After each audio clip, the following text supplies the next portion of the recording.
Have you ever met one of those people who likes a sports team just because they do well? They may not even be from that state. But if the team is winning, then they're a fan. But I need to tell you something today. That's not a fan. That's a rooter. A true fan is a man or a woman who loves their team even if they're the worst team in the league. And I should know, because I'm a fan of the Tampa Bay Buccaneers. Now, I was born in the Tampa Bay area, and I grew up in the golden age of the Bucs. And even though the last few years have been rough, I will proudly claim them as my team. Now, maybe you dislike football. You don't understand why these men in tights and shoulder pads are running at each other senseless for a ball that's not even round. Maybe you only watch during the Super Bowl. You don't know the difference between a running back or a touchback. Or maybe you're a hardcore football fan. You have a jersey of your favorite team and paint your face even when you're watching from home. For whatever type of attitude you have towards football, I merely want to share my love of my team with you. I want you to see the struggles that they've gone through, the struggles that they're currently in, and the possibilities that the future holds for them. Now, if you don't know much about football, or my beloved team, let me inform you on a few things. Over the last 52 years, the NFL has been slowly adding in more and more teams to their roster. In 1976, the Tampa Bay Buccaneers, along with the Seattle Seahawks, were added into the NFL. They were named the Buccaneers due to the pirates who would sail on the Florida coastline during the 17th century. The Bucs, as they are endearingly called by their fans, were supported by Hugh Culverhouse, a wealthy tax attorney from Jacksonville, Florida.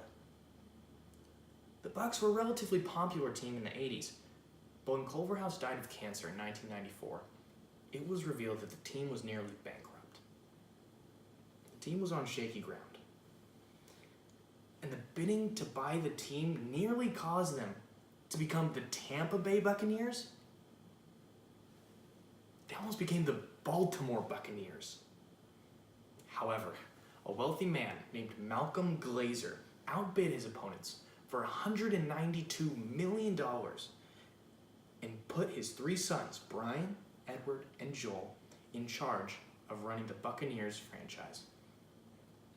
The Bucs, in their 42 years as a football team in the NFL, they've only ever won one Super Bowl.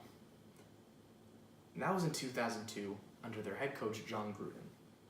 The Bucs' old coach, Tony Dungy, was fired after they lost their second game to the Philadelphia Eagles in the wild card position. 2 years in a row, they lost to the Eagles for the wild card. No wonder he got fired. Now, the Bucs looked at several different coaches, but ultimately, it was Edward, Brian, and Joel that chose John Gruden, the coach of the Oakland Raiders. That was a costly decision. The Bucs traded 2 first-round picks and 2 second-round picks in the 2002 draft, 1 first-round pick in the 2003 draft, a second-round pick in the 2004 draft, and $8 million. Now, if you don't know football, let me simplify that for you. They traded 6 potentially amazing players, as well as 2 years of a coaching salary in order to acquire John Gruden. However, the crazy gamble would pay off. Brian Glazer called this a trade that would shake the NFL, and it truly did. Because in 2002, John Gruden's Bucs faced his old team, the Oakland Raiders, and took home the Lombardi Trophy. Now, Gruden would stay with the Bucs for another 5 years, but up to this point, 2002 has been the peak of the Buccaneers. Now, trust me, I love the Buccaneers to death, but in the last 16 years, they've been on the lower spectrum of NFL teams, with their worst season being 2 wins and 14 losses in the 2014 season. Now, the Bucs are currently coming out of their bye week with 2 wins and 2 losses.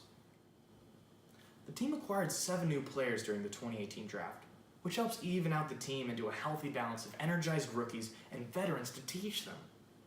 However, all is not well in the camp of the Bucs. The team's quarterback, Jameis Winston, was caught up in a horrible scandal as detailed by USA Today. He was suspended from playing for the first 3 games of the season, rightfully so, due to his inappropriate actions. It really was a shame. His backup quarterback, Ryan Fitzpatrick, he did his best. He even won the first 2 games of the season. However, Fitzpatrick's luck ran out for the last 2 games where he lost dramatically. Right now, the future of the Bucs is uncertain. In this situation, you would say that the Bucs are a high-ceiling, low-floor team. High-ceiling, low-floor, what do I mean? Let me explain. When I say high-ceiling, low-floor team, as described by the Pewter Plank, a Buccaneers fan base, this means that they have the potential to succeed all expectations positively or negatively. Now, I could give you dozens of predictions about the performance of the Bucs and their stats and whether they'll make it to the Super Bowl or whether they'll even make it to the playoffs this year. But only time will tell. I have low expectations going in, but I also have high hopes. And at this point, that's all I can really do. I hope that this wasn't just a waste of your time, but you've come to appreciate the underrated team as much as I do. As former Bucs safety Dwight Smith said, one Super Bowl is worth 20 years of mediocrity. And while the Bucs, they aren't some team like the Patriots. They have a Super Bowl win.